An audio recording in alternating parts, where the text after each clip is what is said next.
Hi, I'm Joan Newcomb, and today's Mystic Minute is about detachment. I got a reminder yesterday about staying centered in your space during uncertain times, and we are certainly in some very combustible and uncertain times at this moment. And it was a reminder about not reacting dramatically, even if it seems dramatic. This is something I learned many years ago when I was in a relationship with an alcoholic cocaine addict, and it was a never-ending roller coaster ride. And I learned not to react dramatically, even if it seemed dramatic, because it was certainly dysfunctional. Anything that seemed really off the wall, dramatic, was dysfunctional. And I can soften that today by saying that also if things are really dramatic, it's usually because they're triggered. And they're triggered by something, which means it's not necessarily what's really going on. Often when we're triggered, we're looking at the world through slides, and we're certainly not the age we currently are. We're back at the moment where we were originally experiencing that trauma. So those are actually two slightly different things. I've just suddenly verged into two slightly different versions for not reacting, but taking a moment and then responding. I mean, when you're triggered, you're not responding to what really is happening in front of you. You're responding to the pictures emanating from your own memory. And so it's definitely not accurate, whatever might be happening in your perception outside. It's kind of a moment to step back, take a deep breath, and do some self-care in that moment. So that's about you reacting. But what I started this whole thing with was about reacting to all the drama going on that is really emotional manipulation in the news. We are being emotionally manipulated by not necessarily the news organizations, unless you're watching a certain particular one, but by things that are designed to create an emotional reaction in us. And also we're watching decisions, actions, things said, things tweeted that are designed to make us crazy, to make us upset. It's a deliberate manipulation to get us emotionally exhausted, to keep us on edge, to keep us off balance, so that they can do the little power games that they're doing. They're little power games in that they're coming from people with an immature sense of their own innate power and worth and need to manipulate, create drama in the world. So if you grew up in a dysfunctional family, it's going to feel familiar to you because there'll have been a lot of drama, a lot of overreacting to things, people acting like the world is coming to an end or they're going to die if, and that wasn't really what was going on, but it was always a crisis or an emergency. Now, some of us may have grown up that way and learned to underreact in those situations. It's like, okay, I'm not going to react at all because it's dysfunctional. So I don't mean go stony-faced and not react at all, or not be compassionate towards people who are triggered, or completely ignore the fact that illegal things are going on, things that are against human rights, and things like that. But for you to be able to retain your own internal balance, your own internal clarity, your internal sense of worth and value, and your internal power, take a moment to step back, to respond rather than react. So the concept of detachment is to detach from that person's actions or behaviors.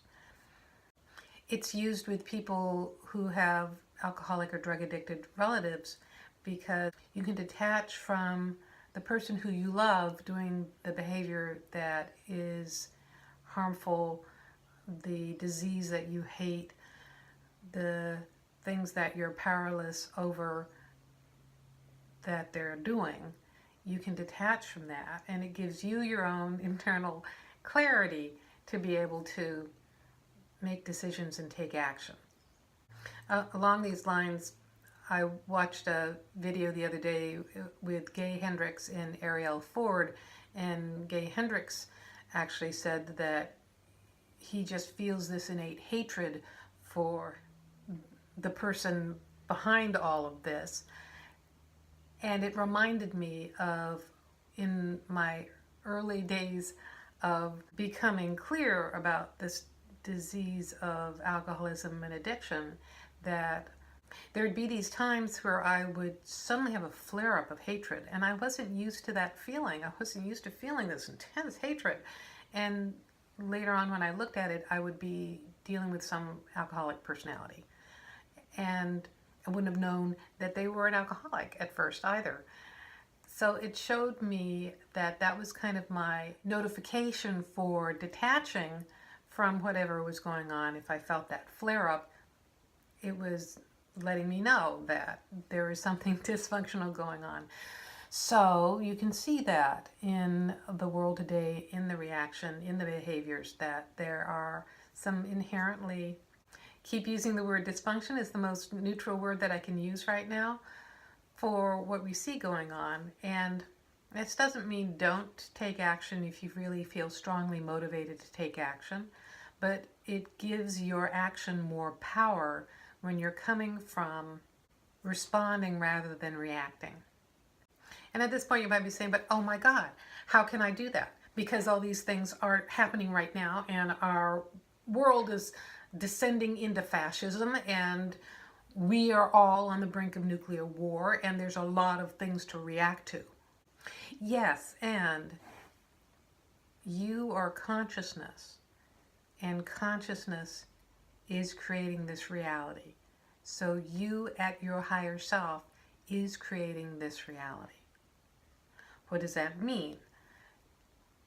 It means that this reality is a creation of consciousness to experience the opposite of what it essentially is, what you at your higher self is essentially. So think about it. Consciousness is expansive, it is love, it is awareness, it is clarity, it is amusement, it is playful, it is childlike, it is wonder. It's the sense you have when you look at nature, when you are out in the woods, in the trees, and you just see this immense beauty of it all. That is a sense of consciousness, and that's who you are at your essence. Well, wait a minute. How can you then be creating all this horrible stuff in the world? It's not exactly that you're creating the horrible stuff in the world, but that the horrible stuff in the world is being revealed as greater light of consciousness is coming into form. You shine the light on things, and it highlights the part of reality that is in the process of decay, that is in the process of disintegration. Greater light coming into form means that we are all becoming enlightened. Every single one of us, even the ones kicking and screaming. Actually, if you think about it, a 2-year-old, the whole terrible twos and the temper tantrums they're going through, they're having a meltdown. It's a particular growth phase where a 2-year-old suddenly realizes they're not the center of the universe, and they're experiencing a lot of powerlessness. However, it's a process of gaining more power, because as a 2-year-old becomes a 3-year-old, they're becoming more able to do stuff for themselves. They can go to potty by themselves, and they can put on their big boy pants by themselves. It's actually a process of increasing power, but they go through this meltdown of frustration, and they sound so loud when they're in their temper tantrums, and they've learned the power of no and things like that. And so we're actually seeing this in the highest areas of the land, the most powerful places in the most powerful country in the world. It's pretty amazing. They're having meltdowns, they're having temper tantrums, they're trying to take power away from everybody else, and it is because they're in a huge growth phase of losing the stuff they thought made them powerful that actually makes them energetically weak. And they're going to have to learn to play with others because we are all collectively becoming more powerful. But really, we're actually all becoming in touch with our inner power because we are all innately powerful. 2-year-old is innately powerful, and a newborn infant comes in with all its energy and information as consciousness. It just happens to come into a body that can't roll over yet. So it cries when it's tired, cries when it's hungry, cries when it's sleepy. But there is an infinite being occupying that space. I have veered way off of the topic of detachment. So coming back to detachment is how we can reclaim, retain our power in the face of people who are in that destructive end of the growth phase, is to step back, take a deep breath, have a greater viewpoint of what's going on in the world. Realize that at any moment we can create change, dramatic, amazing turnarounds in our world and in our life. And we're actually in a period of time right now, switching from the greater consciousness stuff to just like the astrological weather. We're in a time of 3 eclipses. First one's on Thursday, and it's going to be a lot of doors opening, also a lot of doors slamming closed. It's a very emotional time. There's a bunch of other things going on astrologically. I am not an astrologer, but a lot of things that are very combustible, a lot of angry feelings, a lot of frustrations, things like that going on. So how you can best navigate during this time is also detachment. There's been several times myself where I wanted to get really pissed off, wanted to say some specific things to people, and by keeping my mouth shut, I got to see that I was totally projecting. They had no motivation like that. They were not coming from the space I thought they were coming from.